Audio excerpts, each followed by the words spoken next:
오늘 수요 예배 나오신 모든 사랑하는 성도 여러분, 주님의 이름으로 환영하고 축복합니다. 우리 함께 외쳐봅시다. 된다, 된다 하면 진짜 되고,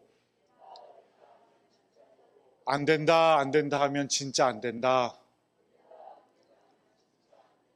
된다, 된다 하며 주님의 길을 따를 때 분명히 그 모든 일이 이루어질 줄로 믿습니다. 사실 제가 어제가 아니라 지난주 이맘때 무척 고민했거든요. 크리스마스 이브날 수요 예배를 드려야 할 것인가 말 것인가. 드리기로 했는데 또 평소보다 많은 분들 오셔서 너무 감사하고 여러분들에게 특별한 은혜가 있기를 간절히 축복합니다. 제가 내일 성탄 축하 잔치 때 케이크 교환권을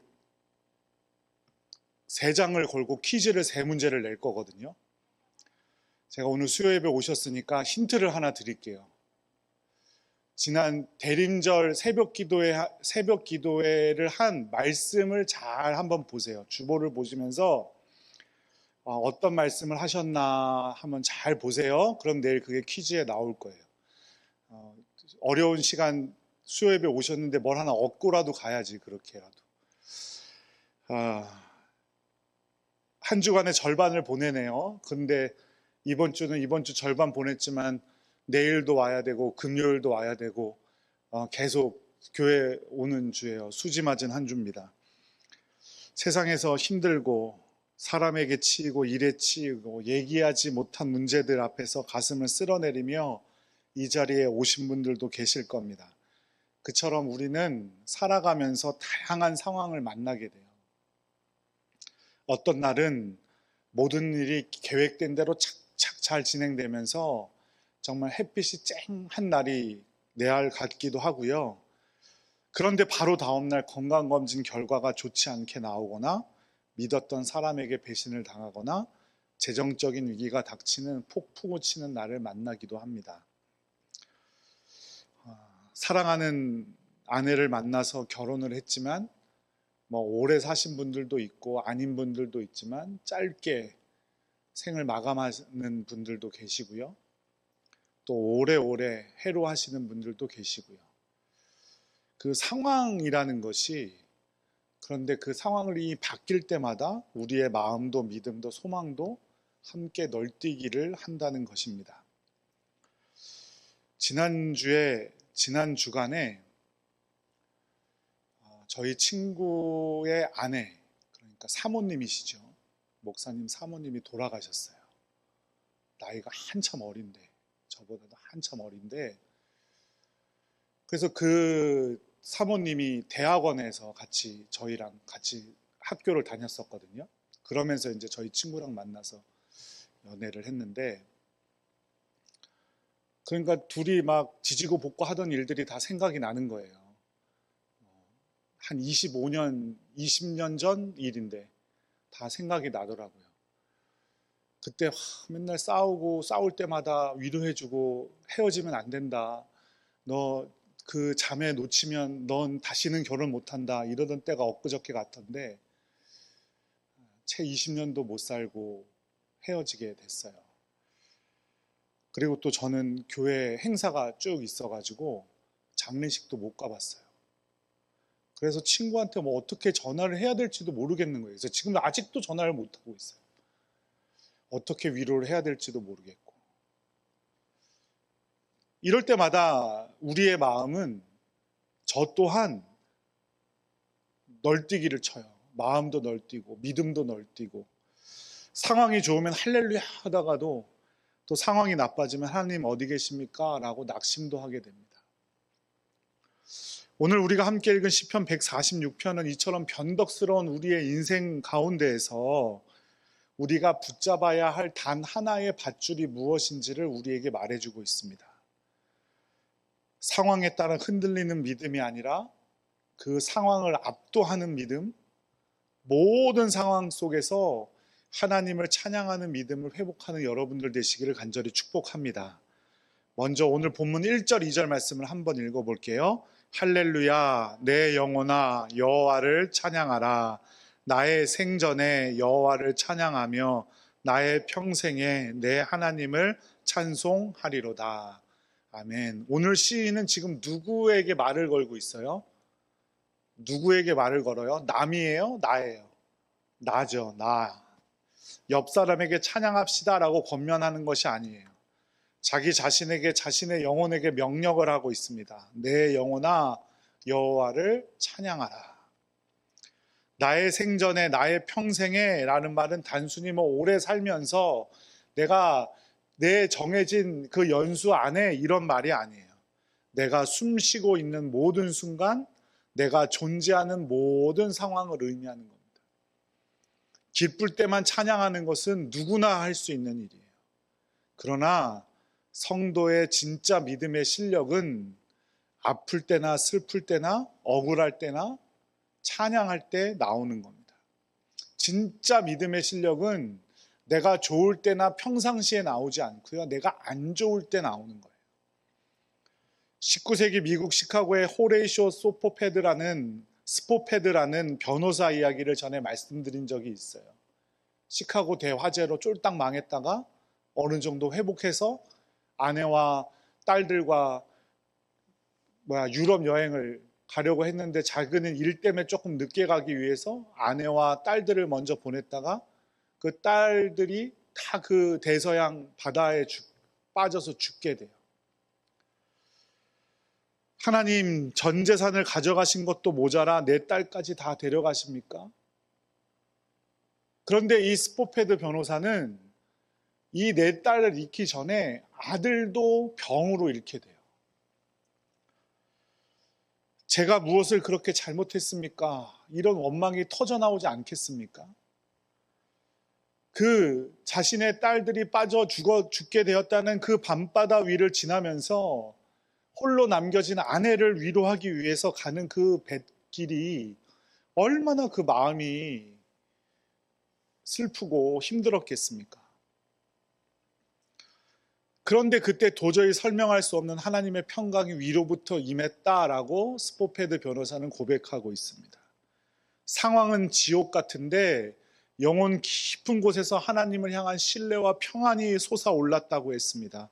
그는 펜을 들어 시를 썼어요. 그 시가 이래요. 평화가 강물처럼 내 길을 따를 때나 슬픔이 해일처럼 덮쳐올 때나 내 운명이 어떠하든지 주가 나를 가르쳐 말하게 하시네.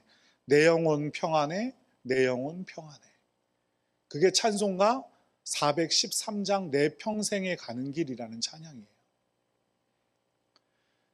오늘 본문 2절에 나의 평생에 내 하나님을 찬송하리로다는 바로 이런 고백입니다.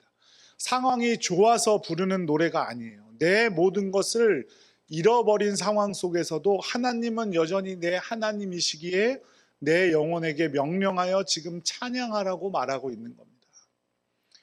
오늘 이 밤 여러분의 영혼에게 명령하는 여러분들 되시기를 간절히 축복합니다. 내 영혼아 상황에 눌리지 말고 여호와를 찬양하라. 그렇다면 아무리 다짐하고 결단해도 우리는 왜 상황에 흔들릴까요? 많은 경우에 의지하지 말아야 할 것을 의지하기 때문이에요. 이를테면 사람이나 돈 같은 것들이죠. 오늘 본문 3절 4절 함께 읽어보겠습니다. 귀인들을 의지하지 말며 도울 힘이 없는 인생도 의지하지 말지니 그의 호흡이 끊어지면 흙으로 돌아가서 그날에 그의 생각이 소멸하리로다. 아멘. 여기서 말하는 귀인은 힘 있는 사람을 말하는 거예요. 정치인들, 재력가, 직장 상사, 혹은 내 문제를 한 방에 해결해 줄 것 같은 인맥들, 우리는 문제가 생기면 하나님보다 먼저 전화기를 듭니다. 누구 아는 사람 없나? 힘 있는 사람 없나? 그러나 성경은 아주 냉정하게 우리에게 말합니다. 의지하지 말아라. 귀인들을 의지하지 말아라. 그들이 나빠서가 아니에요. 그들이 도울 힘이 없는 우리와 똑같은 인생들이기 때문입니다. 원어 성경으로는 3절에 힘이 없는 인생이란 구원이 없는 아담의 아들이다 라는 뜻으로 번역되어 있습니다. 그들도 흙으로 지어진 연약한 피조물들일 뿐이라는 거죠. 4절의 묘사는 더 심각하죠. 그의 호흡이 끊어지면 어디로 돌아가요? 흙으로 돌아갈 뿐이다. 너랑 똑같은 거다. 세계 역사상 가장 넓은 땅을 정복했다는 알렉산더 대왕이 있습니다. 그는 33살의 나이에 열병으로 죽었어요. 천하를 호령하던 그도 그 열병 때문에 죽게 되었는데, 전해지는 이야기의 전설과 같은 이야기에 따르면 알렉산더는 죽기 전에 신하들에게 기이한 유언을 남겼다고 하죠. 관 양쪽에 구멍을 내라는 거예요. 그리고 자기 손을 그 관 밖으로 꺼내 놓으라고 했대요. 뭘 보여? 신하들이 이유를 묻자 그가 이렇게 말했어요. 천하의 알렉산더도 갈 때는 빈손으로 간다는 것을 세상 사람들에게 보여주기 위함이다. 이건 진짜로 있었던 이야기인지 아닌지 몰라요. 근데 알렉산더가 그렇게 말했다고 전해지는 이야기죠. 그가 죽던 날 그가 세웠던 모든 제국 건설의 계획, 그 거창한 생각들 남았나요? 아니잖아요. 다 사라져 버렸잖아요. 그죠? 우리가 의지하는 사람도 마찬가지예요. 사람이 나를 도와줄 것 같지만 사람이 도와주는 게 아니에요. 그 사람 뒤에 계신 하나님께서 도와주는 거죠. 그 약속, 그 사람의 호흡이 끊어지면 사라질 뿐입니다. 부모님이 우리를 영원히 지켜줍니까? 그렇지 않잖아요. 어린 시절은 지켜주다가도 어떻습니까? 지금은 저만 해도 제가 부모님께서 나를 지켜주는 게 아니라 내가 부모님을 지켜줘야 할 상황에 이르렀죠. 그렇죠? 지금 제가 제 아이들 지켜주고 돌봐주고 있지만 언젠간 저도 그 아이들의 도움을 받아야 될 때가 오겠죠. 배우자도 마찬가지예요. 부모님, 배우자, 자녀들, 그들은 사랑해야 할 대상이지 의지해야 할 대상이 아니에요. 이 땅에 어떤 사람도 우리의 사랑의 대상이지 우리의 의지할 대상이 아니라는 사실을 꼭 기억하시기 바랍니다. 무디 목사님은 인생을 구멍난 배와 같다고 비유했어요. 세상이라는 배는 이미 구멍이 나서 가라앉고 있다. 그런데 왜 거기에 짐을 싣고 소망을 두는가? 사랑하는 성도 여러분, 사람들에게 걸었던 기대를 거두시고 오직 하나님께 기대를 거는 여러분들 되시기를 간절히 축복합니다. 그리고 사람에게 실망했다고 상처받지 마세요. 사람에게 상처받지 마세요. 모든 인생들은 그런 사람들이에요. 상처를 주고 받는 겁니다. 도울 힘이 없는 인생, 우리에게 상처를 주는 인생들일 뿐이에요. 그 기대를 누구에게로 옮겨요? 하나님께로 옮기는 거예요. 그게 진짜 믿음인 겁니다. 그래서 진짜 믿음의 실력은 우리가 위기에 빠졌을 때 드러나게 되어 있습니다. 시편 146편 5절 말씀 함께 읽죠. 야곱의 하나님을 자기의 도움으로 삼으며 여호와 자기 하나님에게 자기의 소망을 두는 자는 복이 있도다. 아멘. 구약 성경 특별히 창세기, 출애굽기, 민수기 이런 데 보면 이런 표현이 참 많이 나와요. 아브라함의 하나님, 이삭의 하나님, 야곱의 하나님, 나를 도와주십시오. 이런 기도를 하는 장면들이 많이 나오는데 오늘 5절 말씀에는 딱 한 명만 언급하고 있어요. 누구예요? 야곱의 하나님이죠. 보통은 한 사람만 얘기한다고 하면 보통 아브라함의 하나님이라고 말을 하죠. 야곱의 하나님 이렇게 잘 말하지 않아요. 굳이 말할 때는 야곱이 이름이 바뀌어서 뭐가 되었어요? 이스라엘이 되었죠. 그래서 이스라엘의 하나님이라고 하는 경우는 있지만 야곱의 하나님이라고 하는 경우는 거의 없습니다. 왜 그럴까요? 야곱이라는 이름을 가지고 있었을 때 그 사람의 비겁함 혹은 자기의 잔꾀로 살아가고자 하는 모습 때문이에요.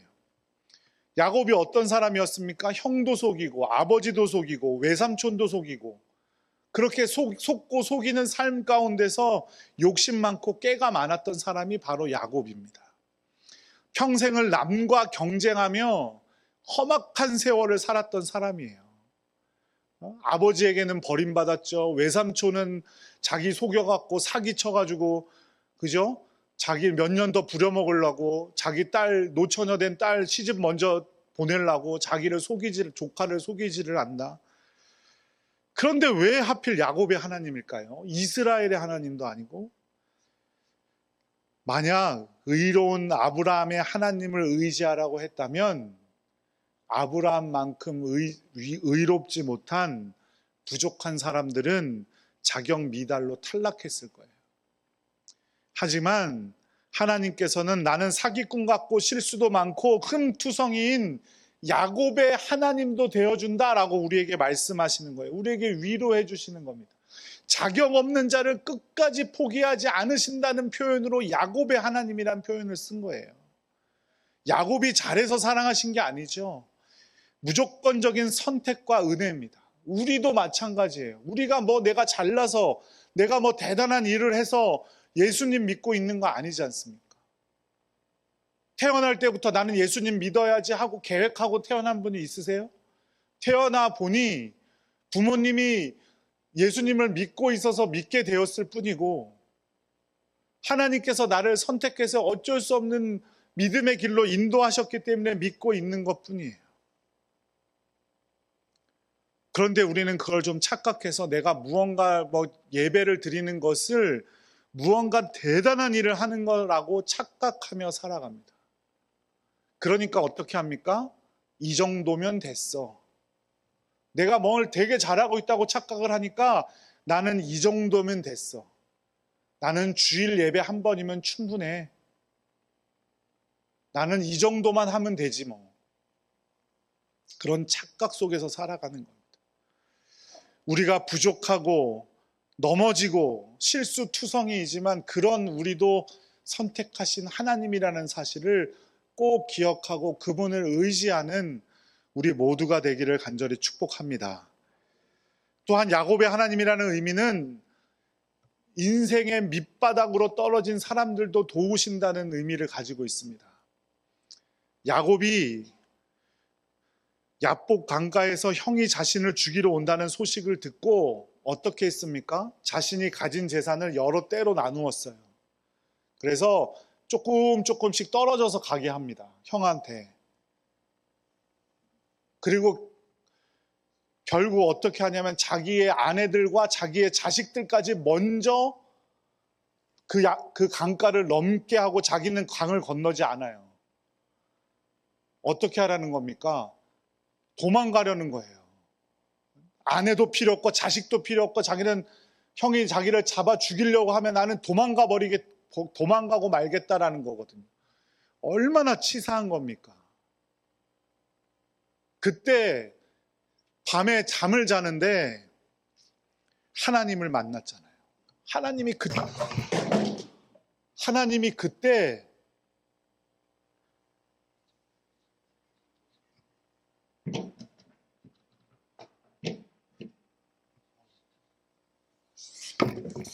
초가 안 넘어가서 다행이네요. 하나님이 그때 야곱을 어떻게 해요? 만나 주셨어요. 그리고 그 이름을 뭐라고 바꿔주셨어요? 이스라엘이라고 바꿔주셨어요. 그게 은혜예요. 그게 우리에게 은혜인 줄로 믿으시기 바랍니다. 하나님은 우리가 밑바닥에 있을 때에도 우리를 도우시고 우리를 지켜보고 계신 분이라는 사실을 꼭 기억하시기 바라요. 작은 신음에도 응답하고 계시고 우리에게 언제나 길을 쫑긋 세우고 계신 분이라는 사실을 꼭 기억하시기 바랍니다. 탕자의 비유가 있잖아요. 탕자의 아버지가 그날만 기다리고 있었던 게 아니에요. 그 둘째 아들이 돌아오기를. 둘째 아들이 돌아오기를 동네 어귀를 쳐다보고 있었다 그랬어요. 아마도 둘째 아들이 집을 나간 후 매일매일 그 자리를 쳐다보고 있었을 거예요. 동네 입구를. 그러면서 그 입구에서 그 초라한 모습으로 돌아오는 둘째 아들을 한눈에 알아보고 뛰어갑니다. 우리 주님이 바로 그런 분이심을 믿으시기 바랍니다. 지난 14일 그 스패포드 변호사 이야기와 함께 말씀드린 한 여사의 이름이 있어요. 이름은 좀 웃겨요. 이 네덜란드 분이라서 네덜란드어로 이름이 코리 텐 붐이에요. 코리 텐 붐, 이렇게 띄어 쓰는 거예요.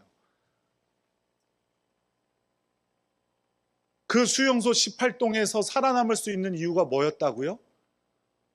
뭐 때문에 그랬다고요? 벼룩 때문에 그랬더라고요. 벼룩 때문에. 그 18동은 벼룩이 너무 심해가지고 그 보초 서고 경계하던 병사들이 안 찾아왔다는 거예요. 다른 동은 수시로 병사들이 찾아와서 때리고 뭐 성경 있는 거 다 뺏어가고, 하나님은 그 수용소 정말 인생의 밑바닥, 거기서도 벼룩을 통해서라도 돕는 분임을 꼭 기억하시기 바랍니다. 그 의미가 바로 야곱의 하나님이에요. 우리는 짧은 생각으로 수용소 같은 현실 속에서 벼룩을 통해서 우리에게 왜 이런 고난을 주냐고, 왜 이런 고난을 더하냐고 불평하지만, 하나님은 그 고난을 통해서 더 큰 재앙을 막으시고 우리를 보호하신다는 사실을 꼭 기억하시기 바랍니다. 하지만 사람은 벼룩을 잡아줄 수는 있을지 몰라도 벼룩을 없애줄 수는 없어요. 그리고 벼룩을 만들어낼 수는 없죠. 야곱의 하나님께서 벼룩을 사용해서라도 우리를 끝까지 지켜주신다는 믿음을 꼭 지키시기 바랍니다. 사랑하는 성도 여러분, 여러분은 지금 어떤 상황에 있습니까?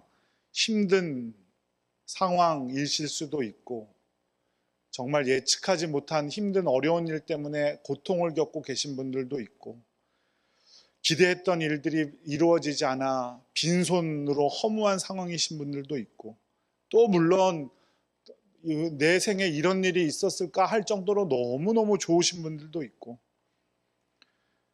좋던 간에 나쁘던 간에 오늘 3절의 경고를 꼭 기억하시기 바랍니다. 도울 힘이 없는 인생을 의지하지 말라. 하지만 그 대신 5절의 약속을 붙잡으십시오. 야곱의 하나님에게 소망을 두는 자는 뭐가 있다고요? 복이 있도다. 우리의 상황은 변합니다. 사람도 변해요. 이 사람이 나에게 도움이 되었지만 지금은 또 도움이 안 되고 나에게 해가 될 때가 있어요. 내 건강도 변하고 내 통장 잔고도 변해요. 하지만 야곱의 하나님만은 변하지 않는다는 사실을 꼭 기억하시기 바랍니다. 흔들리는 배에서 발을 빼서 내려서 반석이신 하나님께로 옮겨가야 합니다. 그것이 믿음입니다. 그리고 내 영혼에게 명령해야 합니다. 모든 상황에서 오직 하나님을 찬양하는 삶을 살아라. 하나님을 찬양하라. 이 믿음의 결단이 저와 여러분의 것이 되기를 간절히 축복합니다.